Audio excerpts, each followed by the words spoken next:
TFM.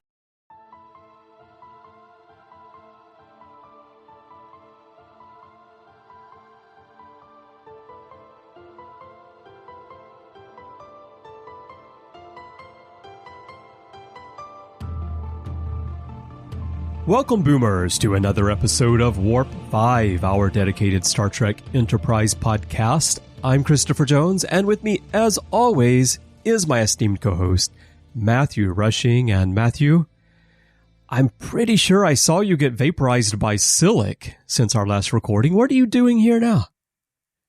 Oh, Chris, it's too hard to understand. It's just a time travel thing. It happens all the time. Just that. Well, luckily I'm half Vulcan, so I only halfway believe in time travel. Well, this is true. I mean, the Vulcan science director has determined that time travel is impossible. So Exactly. You know, I actually wrote down a note watching this. With the number of times that we see people time travel in Star Trek, it's amazing that the Vulcan science directorate still doesn't believe in time travel. How have they avoided this all this time, or are they just in denial? I don't know, Chris, but I'm not sure we have the time to discuss all that. So, well, I know Troy doesn't, and maybe we don't either. So let's jump into the discussion here, everyone. We're going to be talking about the Season 1 finale, Shockwave, today. Here's a quick rundown of the story. When the Enterprise drops by Paraagan II to check on colonists, they accidentally ignite the atmosphere and destroy the settlement. Or so it seems.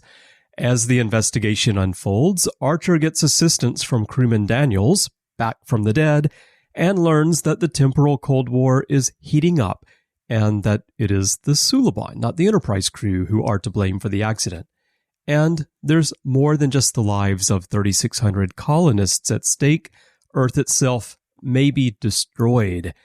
Now, Matthew, that might happen if we can't fix the timeline, so let's just talk about the time travel element right from the beginning here. This story has similarities with things like All Good Things, Future's End, a lot of other episodes where we've seen our heroes have to overcome obstacles by playing with time. So, what did you think about the use of time travel in this story, and can you think back to the first time you saw it and how you felt?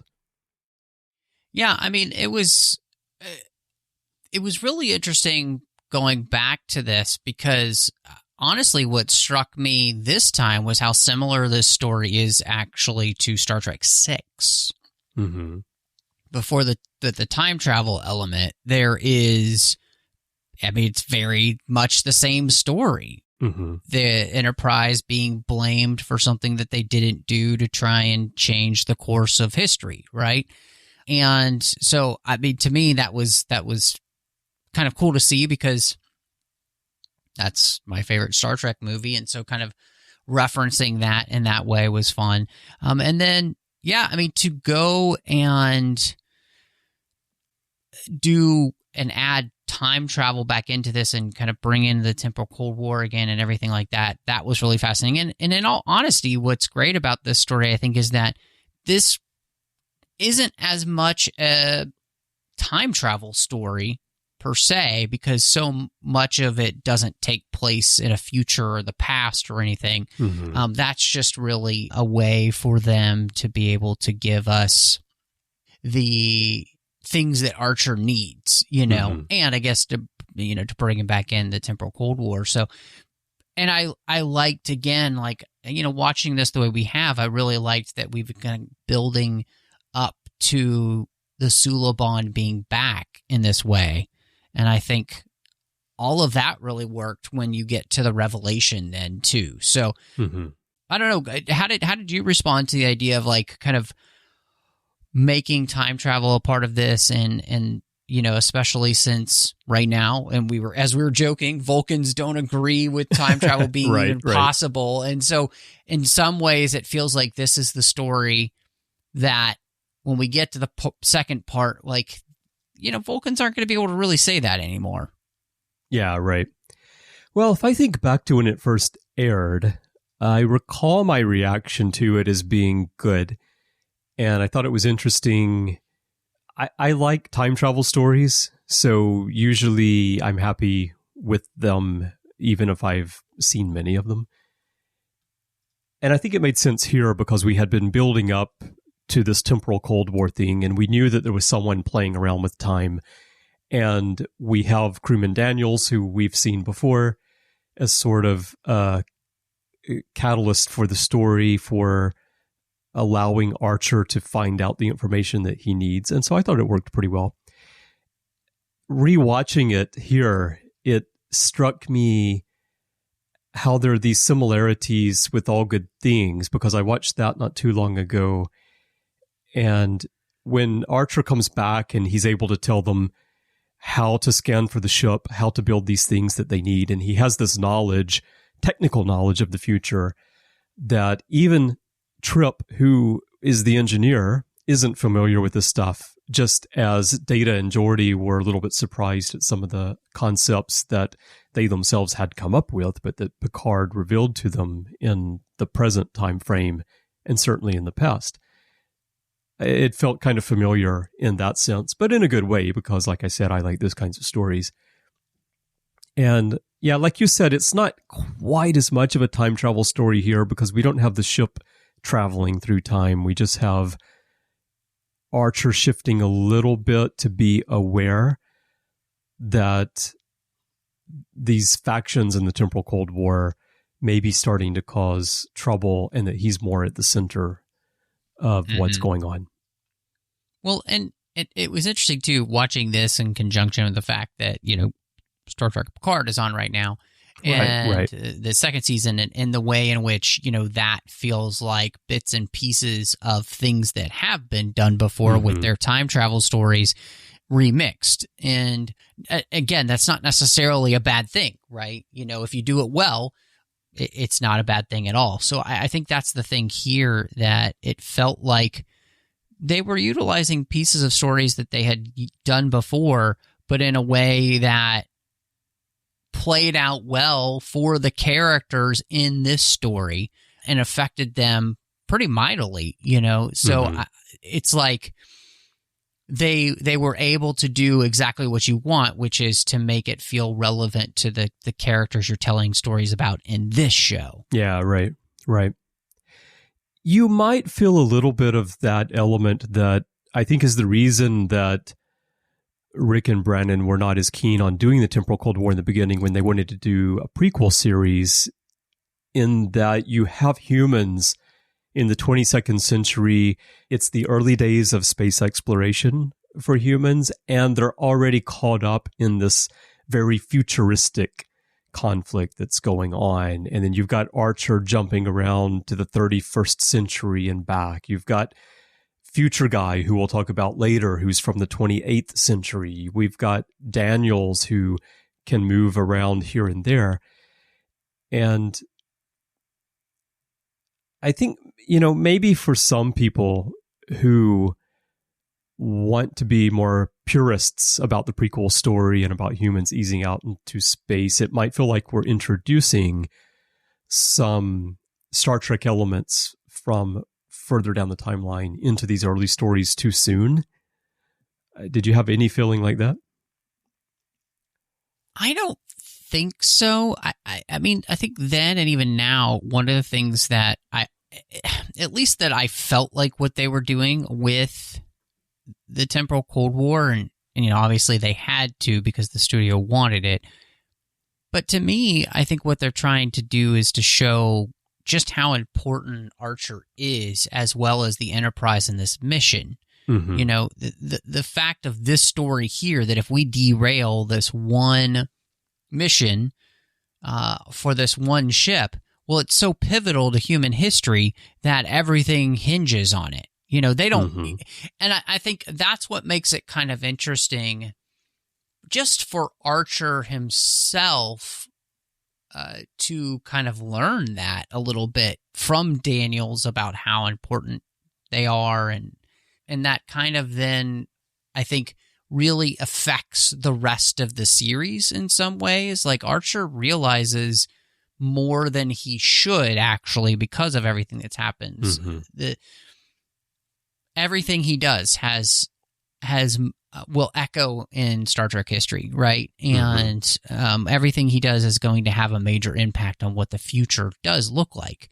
And so I think there's something really interesting about that with this storyline. And so for me, that's the thing that I actually enjoy about this story, because it almost helps legitimize, okay, this is why we're telling a prequel. This is why we're telling a prequel about this ship and this crew, because they are important. They do impact and help create the history and the storyline that we then know going forward. So, yeah. Well, that's a good transition to the next topic on our outline, which is Archer's guilt.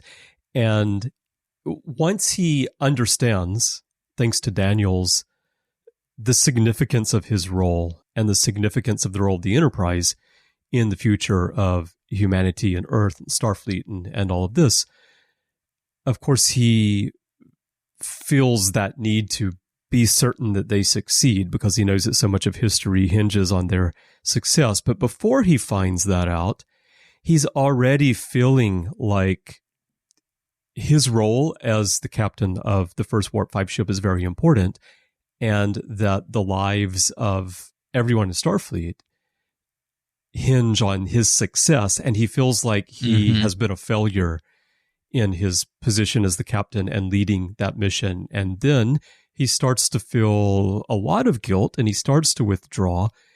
And I was wondering what you thought about that aspect of the storyline and what it means for his character, who we've seen growing in confidence throughout the season, then falling back like that. I mean, I thought it all felt really natural for this character. I mean, I think we have seen in this show already is that Archer is a character of deep feeling, and, you know, just even the way he feels about his crew already, the relationships that he's got with specific people, whether it's to Paul or Trip or, you know, I mean, he's working to make relationships with all of these people. And like you said, I think specifically of his discussion of how he's let everybody down, and because of him, there are people in Starfleet who may experience the very thing that his father experienced, right? Right. And I think that's the nice connection here, is that Archer is worried that he's caused that same life that his father had, and that he felt like he might even have for so long now for a whole other generation. And that's, you know, that is a huge weight to carry. And so I think Bakula plays that really well. Do you think that's a fair weight for him to put on his own shoulders? I mean, I can understand it as an individual, because sometimes I feel like experiences I had as a child, and I tried as a father to prevent those from happening to my children. And in recent years, you know, I have found that I've ended up on a path similar to what happened to my father, and therefore I wasn't able to succeed fully in what I was trying to do. But that's on an individual level. Now, he's putting like the weight of an entire planet or more on his own shoulders. It seems like an awful lot. I think that it does actually feel legitimate because of what he knows and sees already the Vulcans trying to do in light of this. You know, Vulcans have definitely listened to the adage, you know, let no good crisis go to a waste, especially with humans. Nope.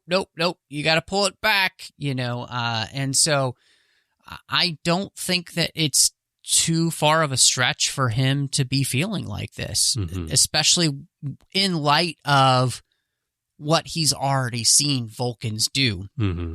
And really the only Vulcan that he has been able to somewhat turn around, you know, has been to Paul, but that's because they've spent so much time together, so close to not only, you know, her with him, but her with the entire crew. And that's really changed her perspective on humanity.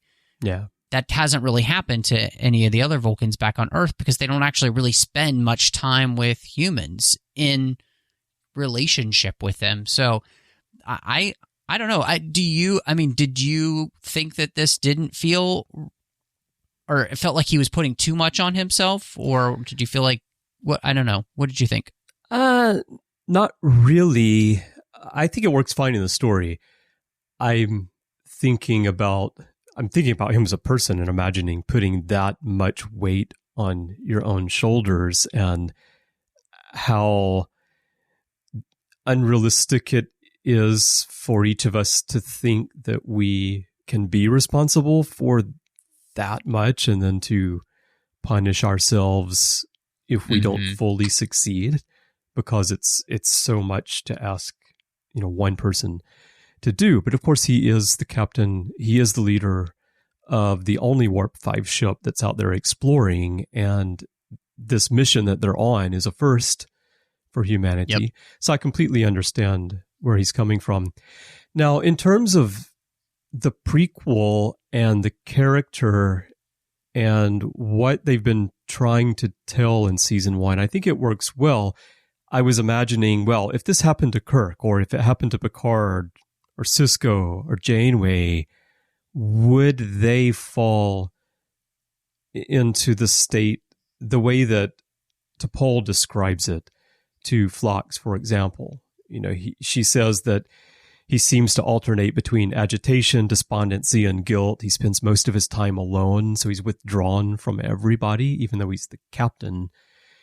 And I think those other captains would be less likely to do that, but I think that's because they have a lot more history to fall back on, those who came before them, and more experiences with this type of situation in their own captaincy, which he doesn't. And so in that respect, I think that it is a realistic way to portray Archer and how a human in that situation would react. And I think Phlox does a good job of explaining to T'Pol that, this is how humans are. Phlox tells her, trust me, it would be unnatural for the captain not to be unaffected by grief under these circumstances. It's human nature. And then Phlox says he'll be fine. Because I think Denobulans understand humans a whole lot better than Vulcans are capable of understanding humans. Yeah. Yes. Yeah. No, we're much more, we're very similar, know. I think they're probably somewhat more mature. But definitely. At the same time, they understand our connection to our feelings and our emotions. Exactly. So, but that exchange there is important for the show as well, especially in season 1, because again, we've got the two aliens on the ship talking to each other again about human nature and really contrasting how two outside parties can have very different views looking in at humanity. No, I think that's another good point too, and it's one of those moments where you didn't get that as much in TOS, but I really think of like Deep Space Nine, where you have like Odo and Kira talking about humanity, or Odo and Quark talking about humanity. You get that outside looking in discussion, and don't forget which is Garrick. Always. Yeah, exactly. I mean, honestly, Deep Space Nine was rife with those characters that could do that. Yeah, more so than any of the other shows. Did you just say Morn? So because Morn, he was like full of insight. He was. You just, we just, he was always about to start talking when the camera panned away. Exactly. It's always too bad. He's camera shy. That was the thing, that's really what it was. Yeah. All right. Well, let's move on to another topic, kind of the core of what's going on here, this Temporal Cold War. It's heating up, and they've been going through the setup throughout season 1. It's been picking up speed late in the season. And then we get to the finale, and it's a great chance for the writers to use it as a cliffhanger. And coincidentally, I've never really think about this until I'm in moments like this where we're getting ready to talk. But Enterprise is actually the first Star Trek series to end its first season on a cliffhanger. And I think it makes sense because at that point, it had become a thing to end seasons on cliffhangers, and we just happened to be in the first season of a new show. But Rick Berman had said they weren't certain if they were going to do a cliffhanger or not to end the first season. And so they did, and I think the Temporal Cold War gave them a really good storyline to work with there and to advance this thing with the Suliban. So what were your thoughts on the Temporal Cold War kind of really kicking into action? I mean, it's great because this thing has kind of been on the back burner, and then it's been simmering, it's been kind of waffling back and forth, will they, won't they, basically, with the Temporal Cold War. And then finally here, we get this revelation, and I think the way they do it is really interesting, with Daniels saying, somebody just made a huge move, and a move nobody was really expecting. And that move is to basically try to change all of history here with humanity and their course in space. And so, which is fascinating. And I think it's a great way to do this cliffhanger where you leave Archer stranded in the 31st century, but with no easy way to get home. At least it seems like, because the world that they're now in doesn't have anything they need really to really help them get home easily, which is great. I mean, you want to basically set up a really tough premise. It's kind of like, the best of both worlds, where you set up this impossible task of how do you follow it up. I mean, and then the question becomes, do you follow it up well? But I think this episode is a lot of fun in the way that it does it, and then I'm really looking forward to seeing how it plays out again, because I remember bits and pieces, but it's been a while since I've watched through Enterprise, so I can't remember all the details. So, yeah. Did you feel that way, though? Were you excited that we were finally utilizing this story that they hadn't, let off the chain yet? Yeah, I'm trying to think back to when this first aired and how I felt.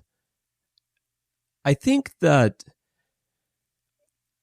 at that time, I don't think I appreciated some of the stories that you and I have talked about over the past few months as much as I do now, because now that I'm older and I've had more life experiences and I can really analyze the characters in a way that I couldn't when I was that age, I think I've come to appreciate some of the stories a lot more.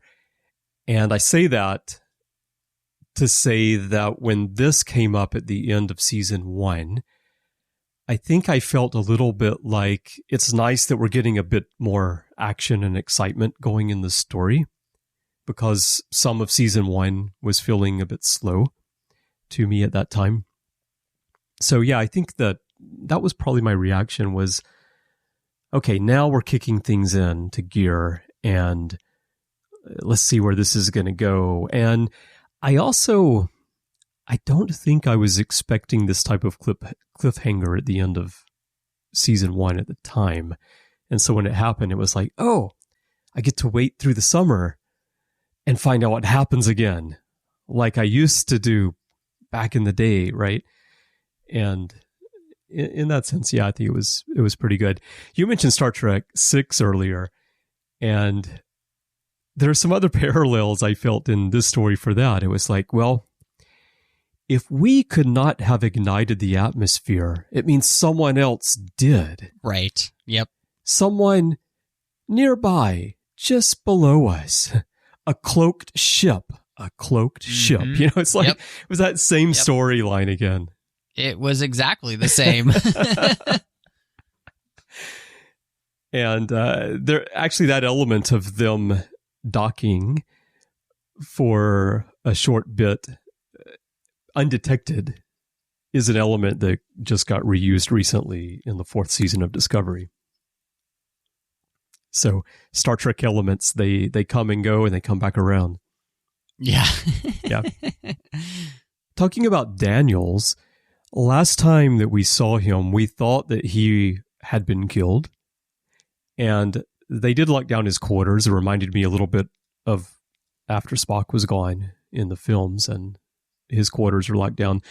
But were you surprised to see Daniels come back? Did you think that the story might go another route, or did he feel like this agent that was going to be used as the Temporal Cold War played out because of his connection to Starfleet and to Archer and so forth? Yeah, I mean, that storyline element feels a little bit comic bookish, in the sense that somebody that you thought was dead can come back. That, or I guess soap opera-ish. That was actually my brother. That's right. It's Crewman Daniels' twin brother who came back. Exactly. But I mean, it absolutely makes sense that somebody with time travel and all that kind of technology that they've got and everything like that, this could be a possibility. And I think what it also meant, too, in some ways, like, this is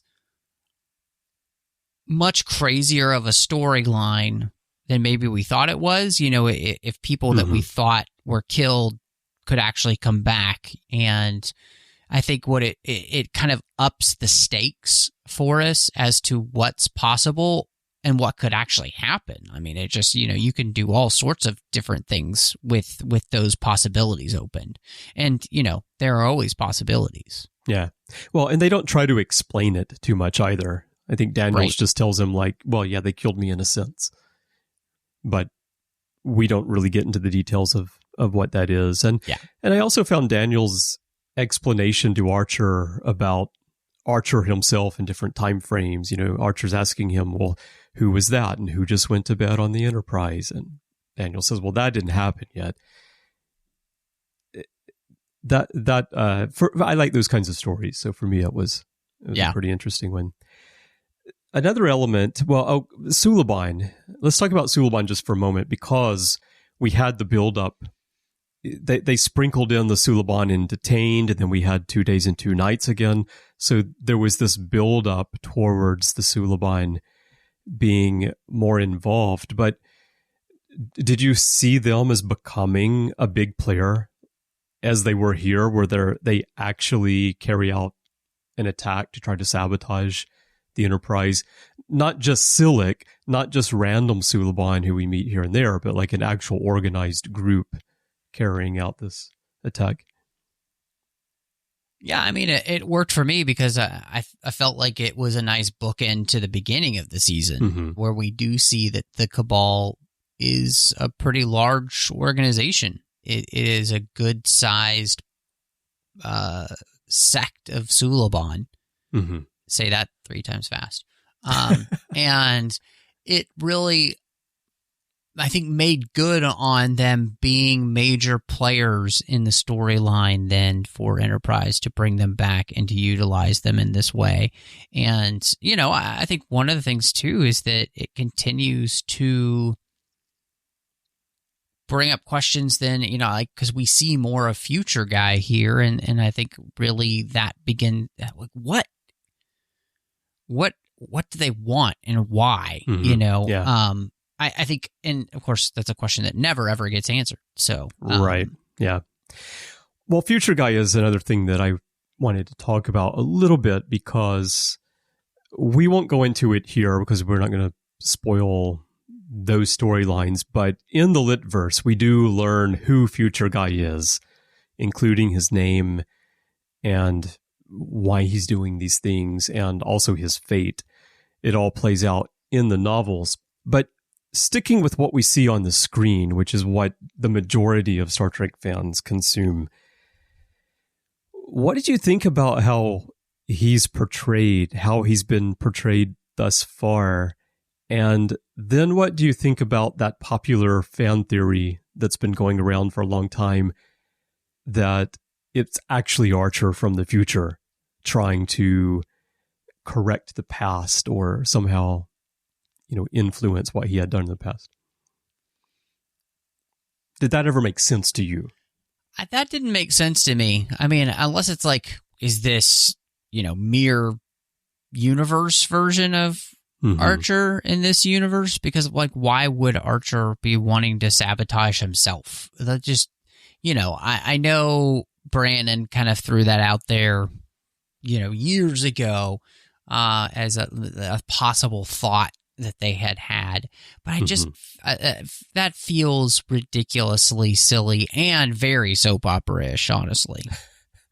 Well, maybe it was Jonathan Archer's twin brother, Jimmy Archer, from the 28th century, who somehow had gotten transported to the 28th century and assumed the identity of his twin brother, who actually died by falling down a turbo lift shaft. Yeah, no, I'm okay. Yeah. Yeah, I always found it kind of, I'm glad they came back to it here at the end of the season, because you mentioned earlier kind of bookending the pilot episode with the end of the first season. Having him come back, it was a good creative decision, I think.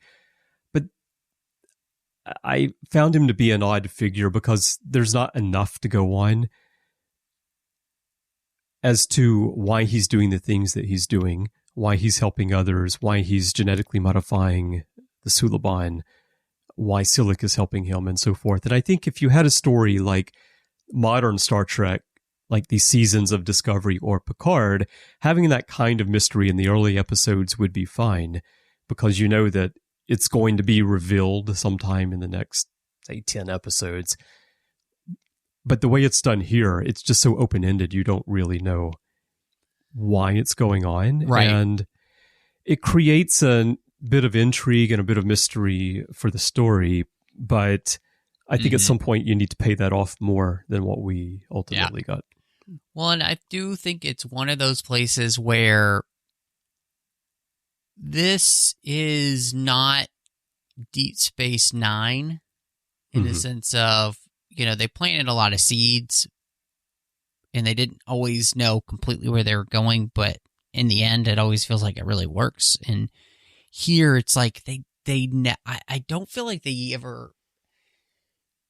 Future Guy in the Temporal Cold War in the first place, it never feels like they had planned out a logical end to it. Like, and that's where I feel like that would have been more helpful for them. Okay, so the studio is making us do this thing.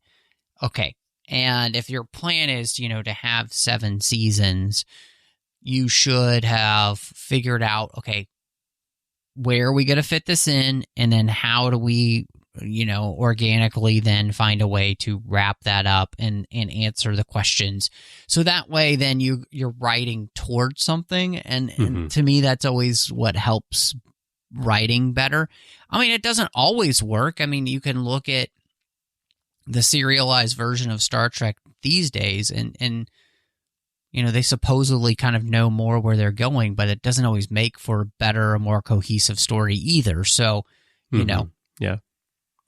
I think a difference with DS9 is that they planted a lot of seeds, although I tend to think of it more as they left a lot of strings dangling that they could grab when they wanted to, because planting seeds suggests that you have a plan, that you're trying to grow something.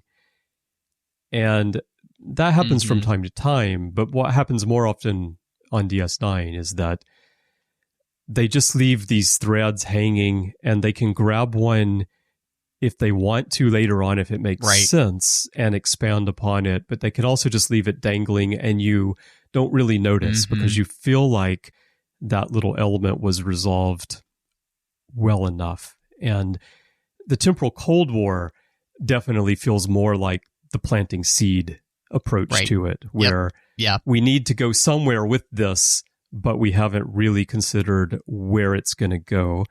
And I do think the way that it was ultimately resolved reflects the fact that they just kind of came up later with a way to end it because it was time to end it, rather than it being the payoff of something that was set up. All right. Well, okay, one more topic to talk about. We talked about Archer and his guilt a little bit earlier. What we didn't really talk about were his interactions with T'Pol, and also what the incident igniting the atmosphere and the Vulcan reaction might mean. So the mission is being canceled. Forrest tells Archer that, the Vulcans have told us we need to call it off. And of course, Archer is in a lot of grieving because of that and feels a lot of guilt because he feels like he's failed. And what I found interesting was how that actually brought T'Pol and Archer closer together.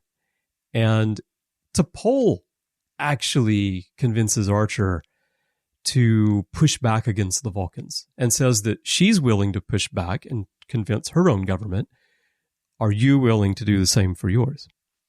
Yeah, you had mentioned earlier, the conversation that she has with Phlox, and I think that he helps her to be able to see something that she hasn't quite been able to understand about humans and Archer specifically.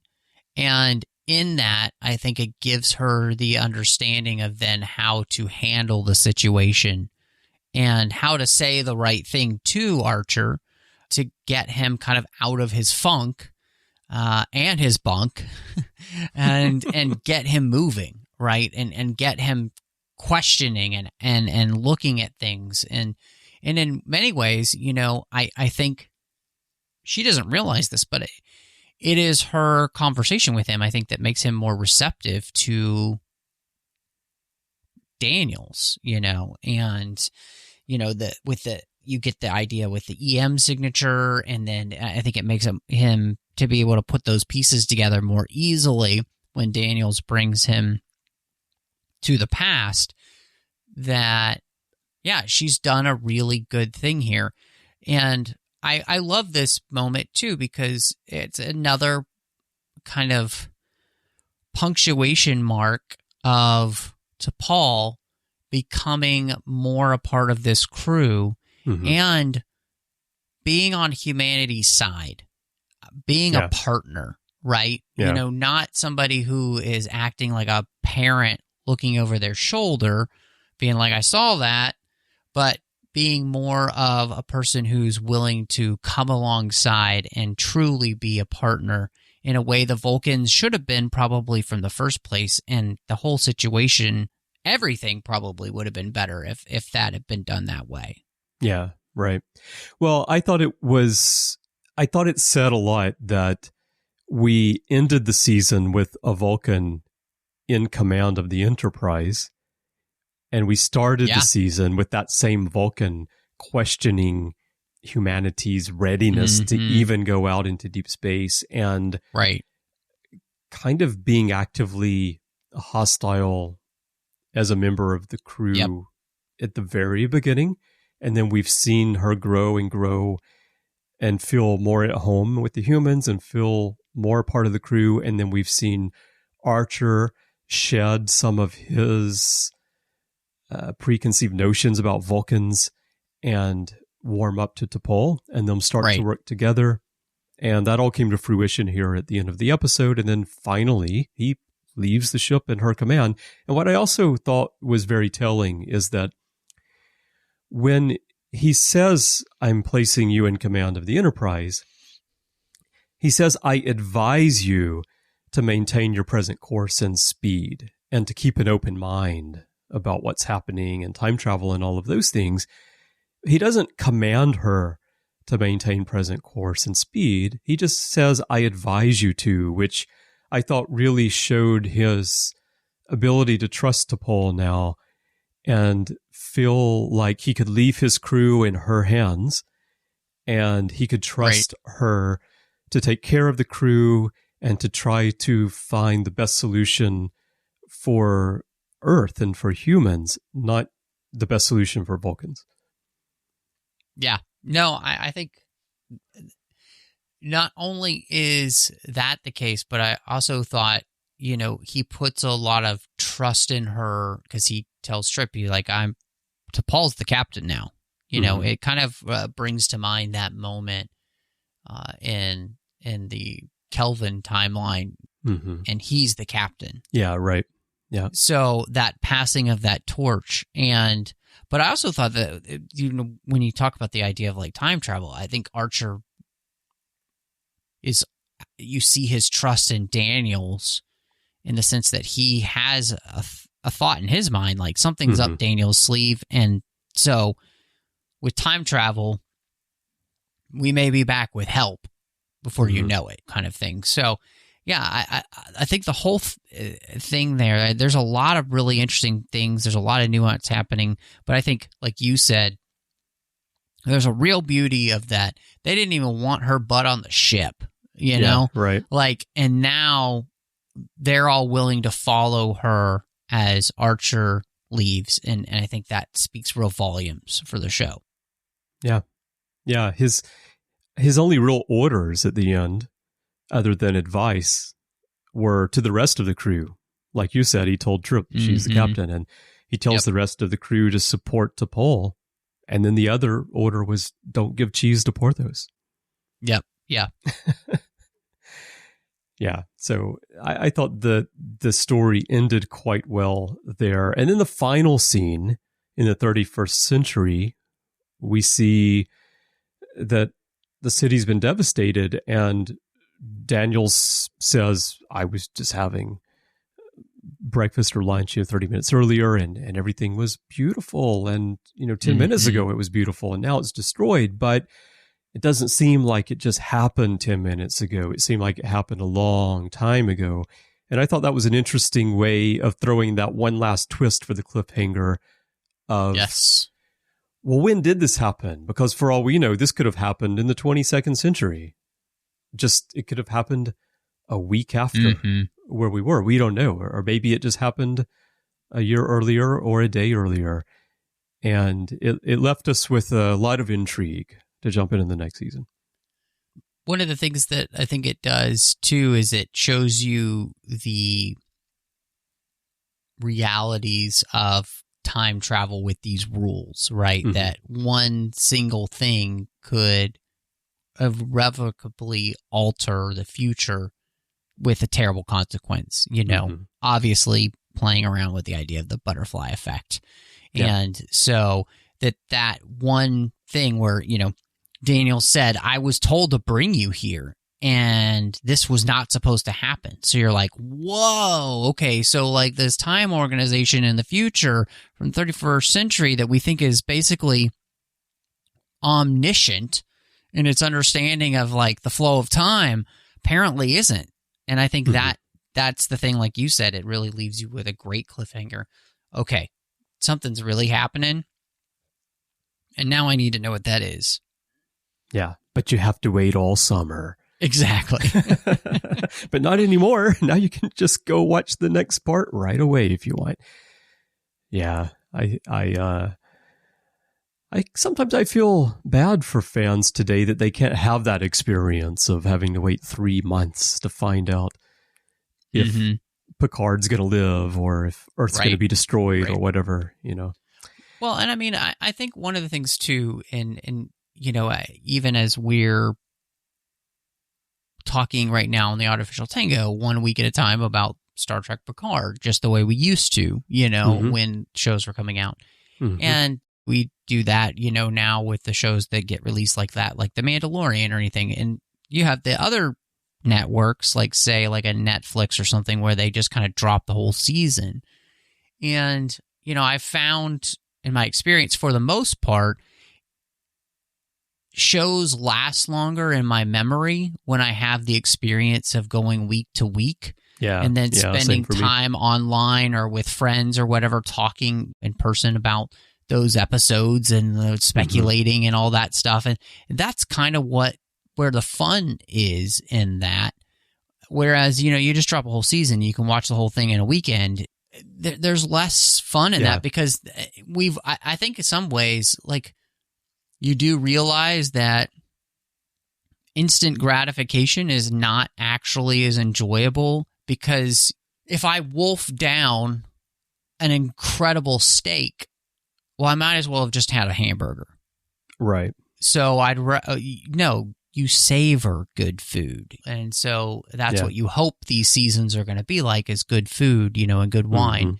And this is where this episode kind of leaves you. You're like, oh man, I just gonna keep like slowly chewing on that now. Well, it was especially great when you had months to speculate, because you could your mind could run wild. You had so much time.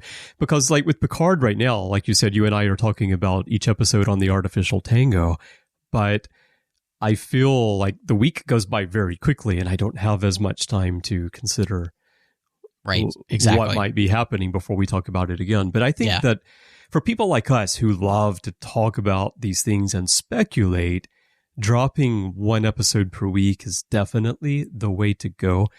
But I think it depends on the viewer, because, I know a lot of viewers who they don't care about talking about it with other people. They just want to watch and they're really anxious to see what comes next. And they love having it all drop at once. So yeah, definitely different tastes for different people where that's concerned. But I enjoy having a cliffhanger like this.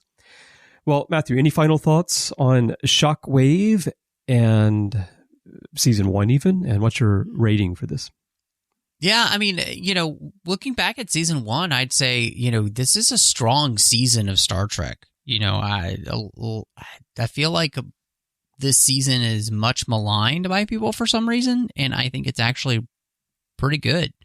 I think there's, in our ratings just for episodes in general, I would say our average is probably 3.5 to 4, which is great for any season of any show.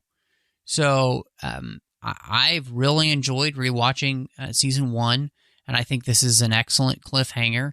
I think I would probably give this 4 out of 5 Vulcan stares. Vulcan just stairs. like stairs, like, staring at you. Right. That's S-T-A-R-E, not S-T-A-I-R, right? Exactly. Yeah. I'm picturing what Vulcan stairs would be. Yeah. Yeah, I think they're just like human stairs for the most part. I think so, but a little bit bigger and more majestic, I think. Exactly. Yeah. But yeah, I mean, to me, that I do kind of want to now go watch what comes next, because I can't quite remember. And that's always fun too. It's like, where you have that, you don't just watch it all the time. And so it makes it enjoyable to rewatch. So absolutely excited. Where are you with this one, Chris? I enjoyed the episode. I thought it was nice to get a bit of action and a bit of intrigue going to end the season. I like time travel stories, as I mentioned. So I'm always happy to have something that has a time element in it. And as for the whole season, I'm with you. I think it was a great season of Star Trek. I don't know if there were any episodes that I really felt like were a flop or were weak. The ones that get a lower rating from me, I still think are pretty good episodes of Star Trek. So as a whole season, I think they did a nice job. I think that this season is sometimes dismissed by fans for a similar reason that the first season of Deep Space Nine is dismissed. I think that some of the stories are a bit slow for some viewers, or they feel like, we've seen this idea before. And I hear Deep Space Nine fans who advise people, like, just skip season 1. Go ahead and start with at least season 2, or start with season 4 and go from there, and you'll enjoy it more. And I always hate hearing that, because I think season 1 of that series, just like season 1 of this series, are both definitely good and worth watching. And as for this episode itself, I'm going to give it 8 cloaked bees.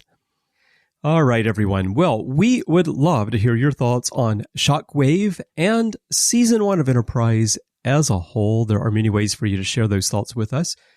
The easiest way is probably to go to Facebook and join the Babel Conference. That's our closed listeners group. If you're already a member, you know what to do. But if you're not, just type Babel, B-A-B-E-L, into the search field, and it should come right on up. It is a closed group, so please answer the questions and agree to the rules of the forum so that I can let you in. And in there, we will put a post for this episode, and you can share your thoughts on the comment threads with us and fellow listeners. And we'd love to hear from you there. And you can send us email if you like. Just go to our website, trek.fm/contact. Use the form you find there. Choose to send to a show and choose Warp 5. And that'll come to Matthew and me by email. And of course, you can find us in social media. Our username on Twitter, Instagram, and everywhere is TrekFM. And we look forward to hearing your thoughts. And if your podcast app of choice allows you to leave a rating and a review, we would love to get that from you as well. It helps other people learn about the show and helps us bring in more listeners. And we love to hear what you think about the show. So please consider leaving us a rating and a review. Now, Matthew, when you're not, getting out your knives and bear skins, trying to figure out how to get yourself back from the 31st century, where can people find you? Well, you could find me all over social media under the name MattRushing02, Twitter, Instagram, Letterboxd, Vero, all of those type of places. You can also find me here on the network talking about everything not Star Trek related in the 602 Club, where we get a chance to, there's lots of fandoms out there that we want to be a part of. So there's some great bonus shows in that feed as well. So I hope you'll check those out. And then, of course, doing literary treks. The Orb, and The Artificial Tango. Literary Treks is about the books and the comics of Star Trek. The Orb is about Star Trek Deep Space Nine, Chris, as we've mentioned here many times already. And then, of course, we talked about a little bit Star Trek Picard Season 2, and we're talking about that on The Artificial Tango, so we hope you'll check that out. And then you can find me over on the Nerd Party Network. Got 2 shows over there. One is Completed. Finished show did with Drea Kaufman. We talked about every single chapter of the Harry Potter series, one chapter at a time. And then you can find me over on Aggressive Negotiations with John Mills as we talk about Star Wars. But Chris, if people want to, see what you've got going on as you, pour yourself a lazy cup of coffee there on the Enterprise, where can people find you? Yeah, I could use a little coffee right now for sure. And if you'd like to join me for that coffee, you can find me elsewhere on the network, talking, of course, Deep Space Nine with you, Matthew, as you mentioned, on the Orb and The Artificial Tango, and I also have Interphase and other things going on. Larry Nemechek and I do the Ready Room from time to time, and still working on some behind-the-scenes things as well. And when I'm not doing that, I'm busy with my magazine publishing. And if you want to find out more about that, just follow me on Twitter. You'll see some stuff there, and you can hop over and check out that stuff if you're interested. And if you'd like to catch me on Twitter or anywhere in social media, my username is C. Bryan Jones, letter C, and Bryan with a Y. That is my username everywhere. Twitter is where I'm most active, and I'd love to hear from you there. If you'd like to help us keep Warp 5, the 602 Club, the Artificial Tango, and everything else that we're doing going, we could definitely use your help. If you'd like to find out how to get involved in the network and how to support us, please visit patreon.com/trekfm. That's patreon.com/trekfm to find out how. We send a huge thank you to everyone who's supporting us there right now. We would not be able to get these shows out to you without your help. So thank you all for supporting us. And if you're not yet, we do hope you'll come aboard. Well, Matthew, of course, Shockwave Part 2 is next up for us here on Warp 5, but we did want to let everyone know before we go that we're going to leave you with a little cliffhanger of our own as we take a short break from Warp 5. Now, we're not going to be gone long, but we're going to take a little bit of a break, and during that time, we're going to be recording new episodes of The Orb so that we can keep both of these shows moving along smoothly on a regular schedule. So a little bit of catch up. It's difficult for us to schedule time together because of our time zones, living on opposite sides of the world, and we have many other podcasts going. So we're going to take a short break here on Warp 5, get some new episodes of The Orb prepared, and then come back, and we'll have both of them running smoothly as we jump into Season 2 and continue our journey through the 22nd century. And also, of course, we're going to be continuing to do The Artificial Tango during that time as well, through the end of Picard Season 2. So, Matthew, it's been fun going through Season 1 with you, and I'm looking forward to the next stage. Well, Chris, I can't wait either, so let's go.